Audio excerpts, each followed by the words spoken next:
Ninao mfano wa kijana mmoja ambaye alikuwa mwizi, ila baadaye alibadilika baada ya kukutana na mwizi mzee. Hadithi hii ama stori hii imepewa jina la Mwizi Kijana, Damu Motomoto na Mwizi Mzee. Walizungumza nini? Karibu uisikilize wakati unatazama video hii niliyokuwekea hapo juu. Mwizi mmoja aliyejitambulisha kama mhudumu katika mgahawa alikuwa akijaribu kumwibia bibi mmoja kipofu, lakini kwa bahati nzuri pembeni alikuwepo mzee mmoja. Aliweka funguo ya gari chini na kisha kudondosha kikombe, na hapo aliweza kumuita yule kijana aliyejifanya mhudumu na kisha kumwambia asafishe pale chini. Lakini yule kijana alipoona funguo za gari, tamaa ilimwingia. Alipokuwa akijaribu kufungua gari, ghafla alishtushwa na polisi. Katika hali ya kutamaki, polisi alimuuliza, ni kwa muda gani umekuwa ukitumia gari hili na mbona taa inawaka? Yule kijana alijaribu kupotezea na kumwambia polisi asijali, atashughulikia kila kitu. Yule kijana alipofungua ndani ya gari alikuta kunazo hela nyingi sana. Alifurahi sana na ghafla aliwekwa chini ya ulinzi. Alipogeuka kuangalia, kumbe alikuwa ni yule mzee ambaye alikutana naye kwenye ule mgahawa.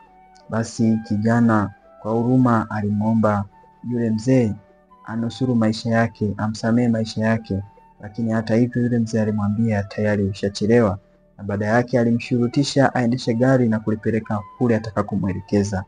Basi walitoka mahali pale wakaelekea mpaka kwenye msitu mnene. Walipofika, yule kijana hakujua nini cha kufanya. Alijaribu kupiga kelele lakini hapakuwepo na wakumpa msaada. Yule mzee alizidi kumshurutisha azidi kusonga mbele.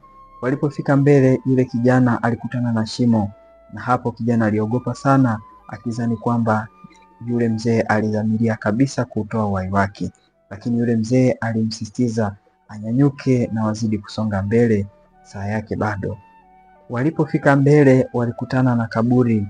Yule mzee akapangusa kile kibao kilichokuwa kwenye kaburi lile. Yule kijana alipotazama vizuri kwenye kile kibao, aliliona jina la yule mtu aliyekuwa amezikwa mle, lakini pia mwaka wa kuzaliwa na mwaka wa kifo chake. Ndipo aligundua kwamba zikwa katika umri sawa na yeye. Ndipo yule mzee aliamua kumfunulia historia ya yule kijana ya kuwa alikuwa mwizi, na kwa wizi wake huo ilimgharimu maisha yake.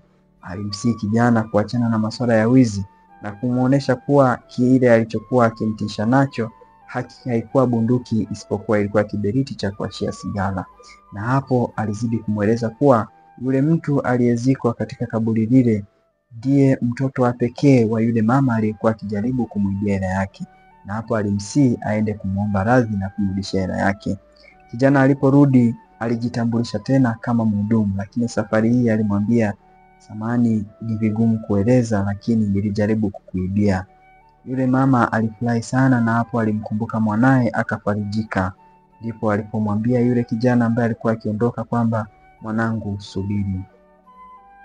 Mtu anayekubali kubadilika anafungua milango ya fursa mpya, anafungua akili, anafungua moyo na hatimaye anaufungua mustakabali wa maisha yake.